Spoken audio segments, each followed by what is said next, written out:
If there really was a worldwide flood, what would the evidence be?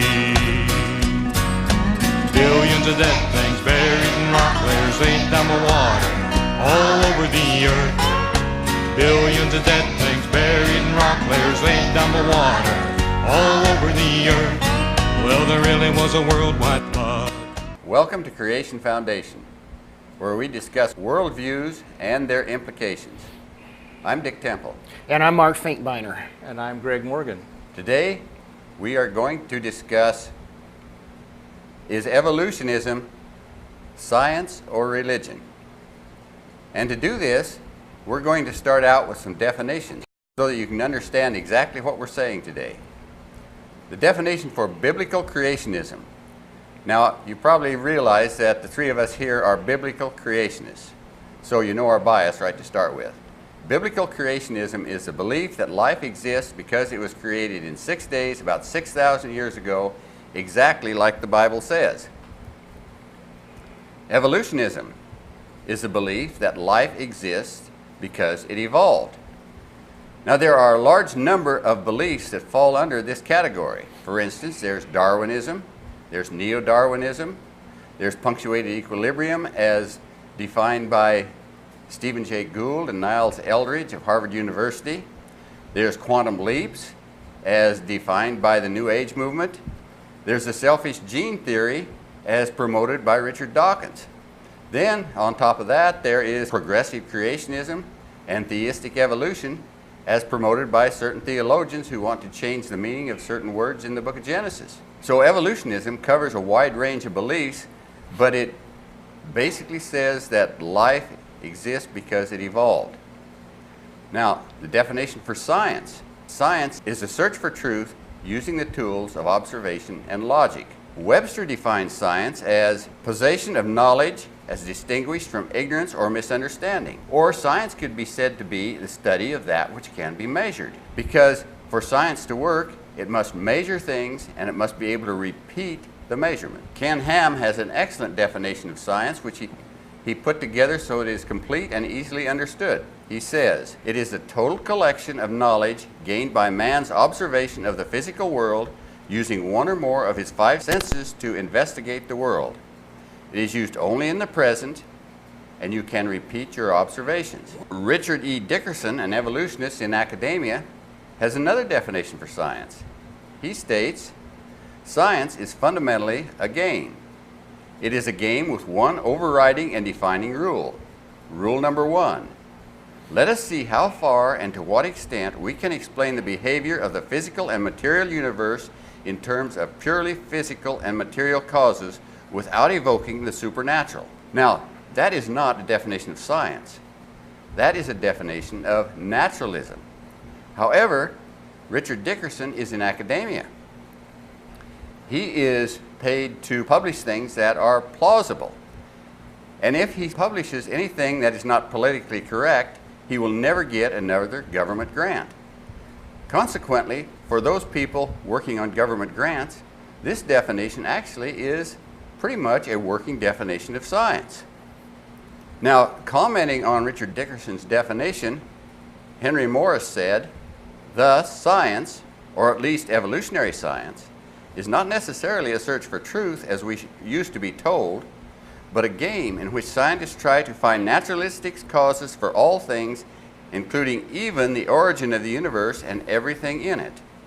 Mark, is evolutionism science or religion, and why? Well, that's a really good question. You know, when I first started studying this subject of creation versus evolution, one of the first books that I bought that is on the side of the evolutionists was the Humanist Manifesto. I didn't bring it with me today, but I have that book. It's a thin book, and I've read the whole book through, called the Humanist Manifesto. Now, what is humanism? Well, humanism is the belief that mankind's thinking is the highest reality that there is. All right? We are God, and there is no infinite personal God that created the heavens and the earth. So here is what the Humanist Manifesto says in their own words right here, word for word. All right, tenet number one, religious. Now notice they call themselves religious. Religious humanists regard the universe as self-existing and not created. In other words, it evolved by chance. Okay? Tenet number 2. Humanism believes that man is a part of nature. In other words, all the animals, human beings, they're all the same.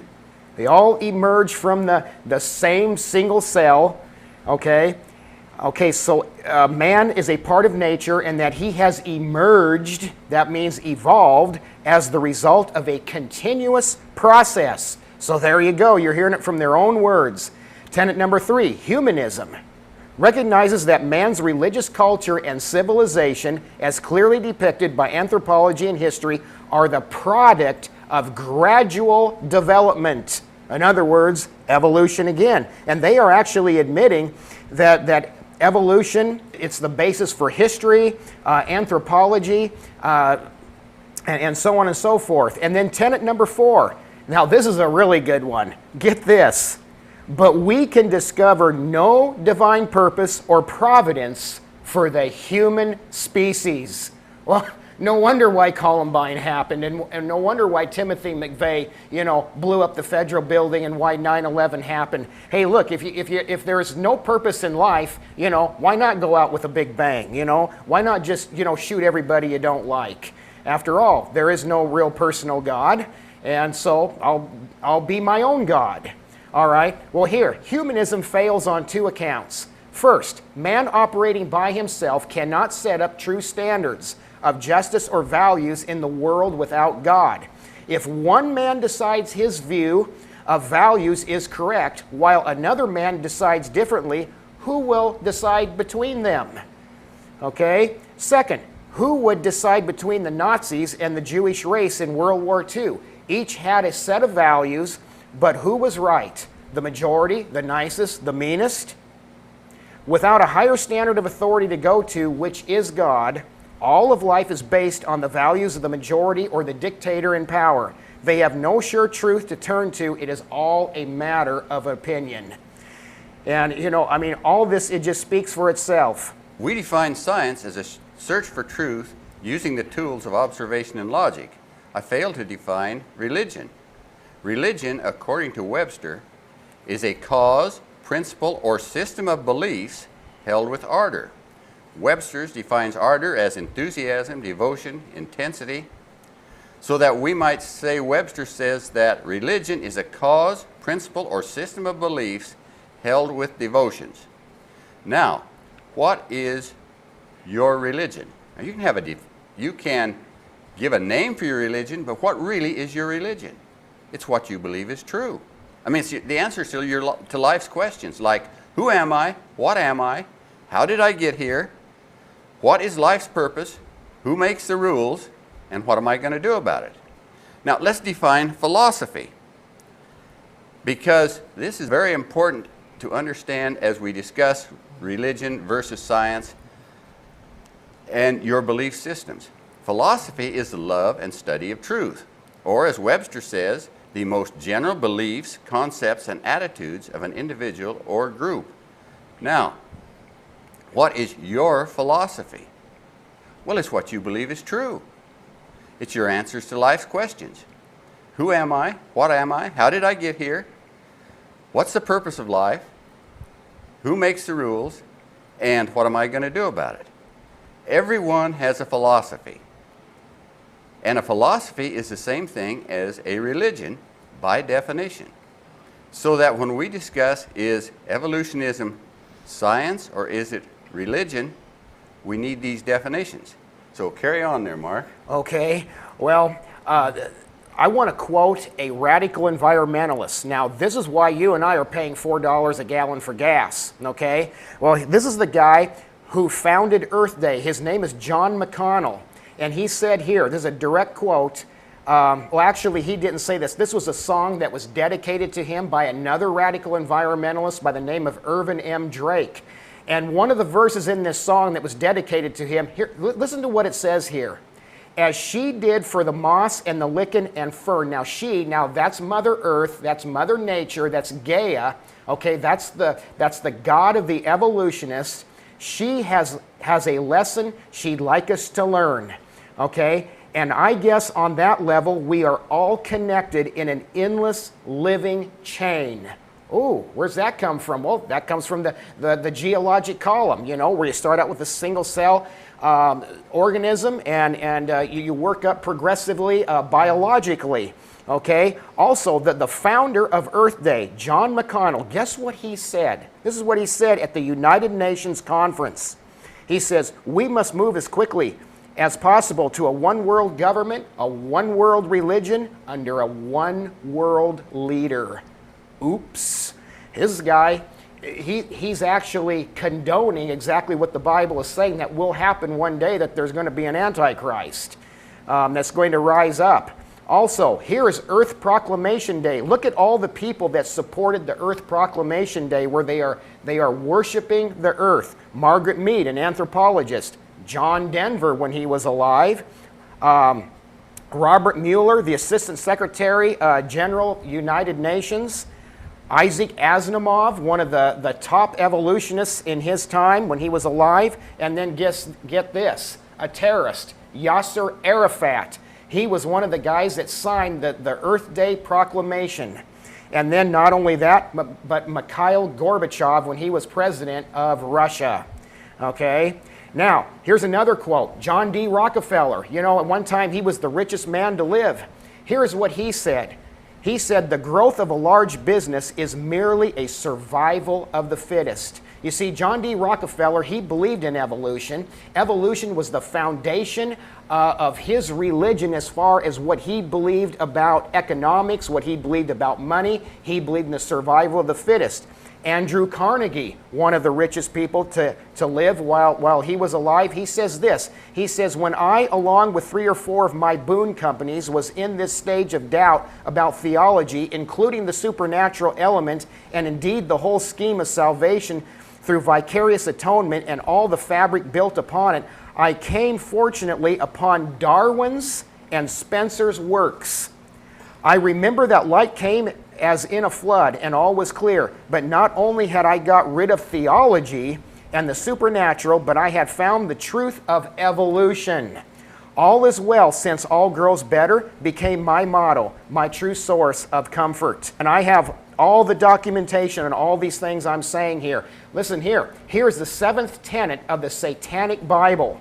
It says here, Satan represents man as just another animal. Where did I just hear that? The 77 Thesis on Earth Day that John O'Connell made up. Okay, Satan represents man as just another animal, sometimes better, more often worse than those that walk on all fours, who, because of his divine spiritual and intellectual development, has become the most vicious animal of all. And you know what? This is radical environmentalism. Right here. Radical environmentalism is the belief that man is in the way. You know, we got to reduce the population. We've got to help man evolve his thinking, help evolve his biology better. We've got to exterminate some people, kind of like Hitler. And now here's another guy. His name is R. Gary Patterson.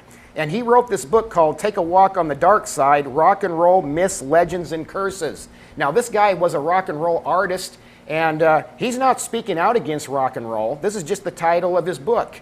And he says this, each of these supposed virtues represents smashing the weak and following the doctrine of social Darwinism, the survival of the fittest. Marilyn Manson. On the website. Now, you're not going to see this on the Satanic website anymore because they took it off, but here's what he said. He says, they mixed Satanism with the teachings of Nietzsche, Darwin, Crowley, and many other influences to make up a unique blend of free thinking that is not held back by the Christian majority of today's world. Interesting, they didn't say Buddhism or Hinduism. Oh no, it's Christian, the Christian majority. Satanists, evolutionists, they're more concerned about attacking Christianity than any of the false religions, which I find very interesting. Here's a psychologist. His name is Aaron Siegman of the University of Maryland, Baltimore County. In the Reader's Digest, September 1996, he says, at one time in our evolutionary past, anger was important for survival. It prepared us to fight and defeat the target of our enemy. Wonder what enemy that would be. By the Associated Press, October 26, 1999. I have this clipping as well. Los Angeles beautiful models offered their eggs for sale in an internet auction Monday, touching off a fierce debate over the ethics of what is being called Darwin at his very best. Wow. Here's another one. The chief distinction in the intellectual powers is of the two sexes is shown by man's attaining to a higher eminence in whatever he takes up than can women. Whether requiring deep thought, reason, or imagination, or merely the use of the senses and hands, the average of mental power in man must be above that of women. You know who said that? Charles Darwin in The Descent of Man on page 586. Here's another one. Thus, man has ultimately become superior to women, poetry, strength, voice, etc. Who said that? Darwin in The Descent of Man. Sir Fred Hoyle, famous British astrophysicist, in The Intelligent Universe, Holt, Reinhardt, and Weston, New York, 1983, page 9. I am haunted by a conviction that the nihilist philosophy which so-called educated opinion choose to adopt following the publication of The Origin of Species committed mankind to a course of automatic self-destruction. The doomsday was then set ticking. Here's one more. I have many others, but we'll finish with this one. Here's what somebody said. The stronger must dominate and not blend with the weaker, thus sacrificing his own greatness. Only the broken weakling can view this as cruel. But he, after all, is only a weak and limited man. For if this law did not prevail, any conceivable higher development of organic living beings would be unthinkable. Who said that? Adolf Hitler in Mein Kampf, page 285. I'm going to turn it over to Greg, and I know that Greg, he's got some things to add to this. Yes, indeed. We've got many places that we can go to for these quotes. One of the best places I know of, you can go to Answers in Genesis, and the contact information is on the screen. They have thousands of articles on creation versus evolution, and I pulled one up called The Religion of Evolution by Gary DeMar. He quotes Michael Roos, who is a professor of philosophy and author of several books, including Darwin Defended and Taking Darwin Seriously. He wrote that evolution is promoted by its practitioners as more than mere science. Evolution is promulgated as an ideology, a secular religion, a full-fledged alternative to Christianity with meaning and morality. I am an ardent evolutionist and an ex-Christian, but I must admit in this one complaint, the literalists, by which he means creationists, are absolutely right. Evolution is a religion. This is true of evolution in the beginning, and it's true of evolution still today. Now, what did he mean when he said this is true of evolution in the beginning? I'm not sure how far back he went, because actually the ancient Greeks believed in some form of evolution, including believing that in the spring, birds turned into frogs. After all, the birds disappeared and frogs began appearing. They believed that in the fall, the frogs turned back into birds. That's because birds migrated back in and the frogs went into hibernation. But what he's referring to here about evolution in the beginning is almost certainly the beliefs of Mr. Huxley. Huxley was Darwin's biggest defender, and he was known as Darwin's bulldog. He was extremely anti-Christian. He wanted to wipe Christianity off the face of the earth. But the interesting quote here is from his grandson, who became the head of the United Nations Educational, Scientific, Cultural Organization, or UNESCO. He was asked why, of all the scientific theories, most of which take years, decades, even generations to be accepted, why was evolution accepted so rapidly in a matter of weeks after the publication? He said, I suppose it was because it gave their believers an intellectual basis for practicing their sexual freedom. Now, that's not exactly a scientific explanation, is it? but it's the truth. Most of Darwin's immediate followers, including Darwin himself, had some very gross sexual practices. They were definitely frowned upon by the society at the time. But once they had this book out there, they could say, this is what we should be doing. It's survival of the fittest. It means that we'll have more descendants. Darwin had a mistress who actually lived in his house and bore his children, and his wife apparently wasn't able to do anything about that. But evolution gives a basis for virtually all of a person's activities. And I know that because of my own experience. In 7th grade, I saw a series of films, science films, that convinced me that evolution was true, the earth is ancient. I bought the whole proposition.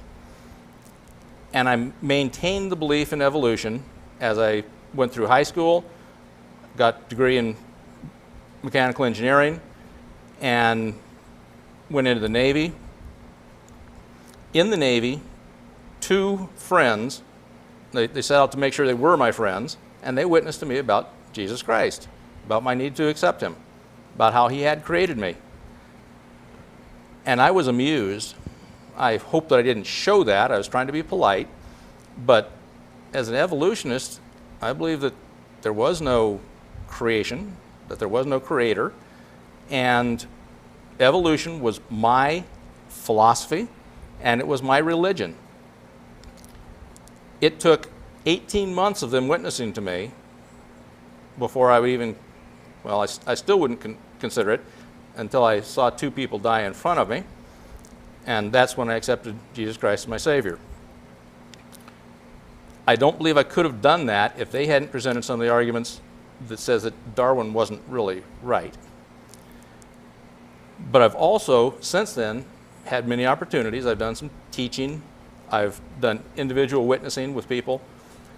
And it's interesting that when I present the scientific arguments for the existence of God and for biblical creation,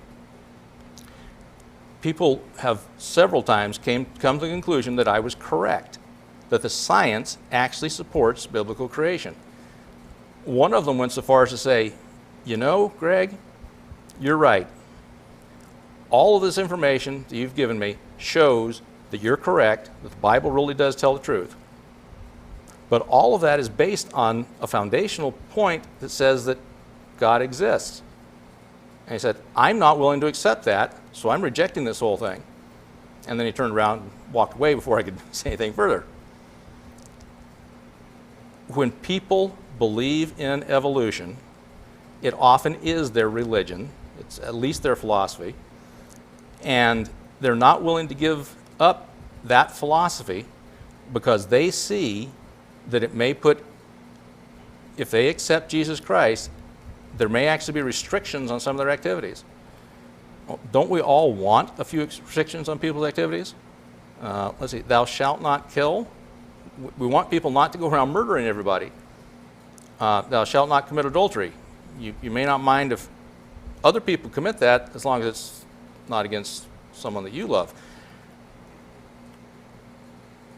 Darwin established a religion, and we might remember that his only degree was in theology, and most of the arguments in The Origin of Species are theological arguments. So it started out as a religion, as Mr. Roos says. It still is a religion, and we're encouraging you to change religions. So where does all this lead to? You know, I think it's fairly well established evolutionism is a belief system which is a religion. For some people, it is their whole religion. However, for much of the world, evolutionism is a doctrine of their religion. It is a doctrine that has invaded almost every religion in the world, including Christianity.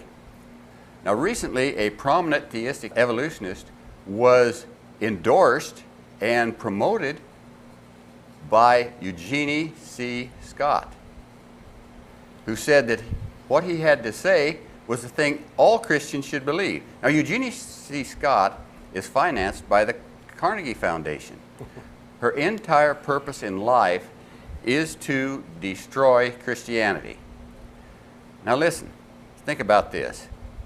If your belief system is being endorsed by Eugenie C. Scott, whose whole life purpose is to destroy Christianity, don't you think it's time that you gathered more information and got your evidence together and rethought your position? Now, the doctrines of the New Age. See, the New Age, the evolutionism has gone through the entire New Age religions. The doctrines of the New Age religions are these. Evolutionism, number one. Number two, there is no absolute truth. Everything is relative. You define your own reality. And there is no absolute standard for right and wrong. Then there is toleration for everyone who accepts these first three doctrines of evolutionism and no absolutes. But intolerance for anyone who does not accept evolution and believes there is an absolute standard for right and wrong. So the New Age is a conglomeration of religions having the same basic doctrines. Now, it has a very wide range. There are multiple other doctrines that are included in the different forms of New Age religions.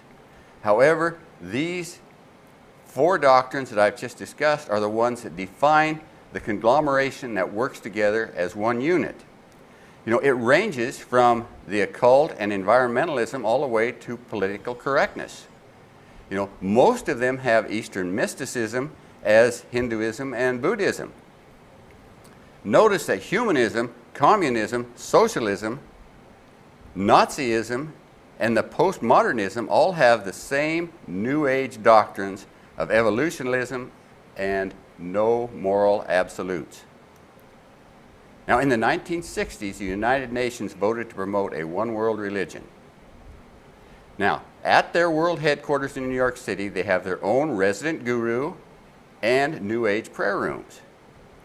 Now, in the 1960s, they experimented with converting Christian young people, Christian college students, to the New Age. I had firsthand experience with that because I was one of the guinea pigs. Now, Yuri Bezmenov, an ex-KGB agent, said that the KGB spends 20% of its budget on espionage. It spends 80% of its budget on recruiting what he called useful idiots. He defined the useful idiots to include fundamentalist Marxists and environmentalists. And these are the people they recruit to carry on their propaganda. Now, can we expect the United Nations to be any less astute in how to promote their one world government, their one world religion? See, the three fundamental doctrines again are evolutionism, no absolute truth, and no absolute morality. The Movement newspaper in 1983 cited Robert Mueller, former Assistant Secretary General of the United Nations, in an article in which he was describing how to achieve a one world government and a one world religion. He said, and I quote, "I believe the most fundamental thing we can do today is to believe in evolution." End of quote. You see, evolutionism is a religious doctrine. It's spread worldwide and it has global implications. You can see why Christianity is the only religion that is being excluded from the public education system. And you can see where evolutionism is leading as you just watch politics around the world. The